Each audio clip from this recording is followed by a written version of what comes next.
না ফেরার দেশে চলে গেলেন বাংলাদেশের প্রথম নারী প্রধানমন্ত্রী ও বিএনপি চেয়ারপারসন বেগম খালেদা জিয়া। বাংলাদেশ সময় মঙ্গলবার সকাল ৬টায় রাজধানীর এভার কেয়ার হাসপাতালে চিকিৎসাধীন অবস্থায় তিনি শেষ নিঃশ্বাস ত্যাগ করেন। মৃত্যুকালে তার বয়স ছিল ৮০ বছর।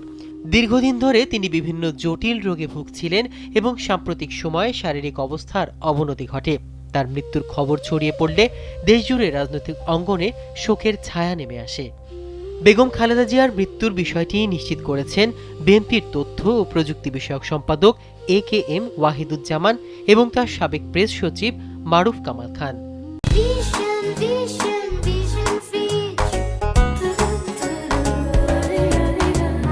মৃত্যুর সময় তার শয্যা পাশে ছিলেন বড় ছেলে ও বিএনপির ভারপ্রাপ্ত চেয়ারম্যান তারেক রহমান, স্ত্রী ডক্টর জুবাইদা রহমান, মেয়ে জাইমা রহমান এবং খালেদা জিয়ার প্রয়াত ছোট ছেলে আরাফাত রহমান কোকোর স্ত্রী শারমিলা রহমান সিথি।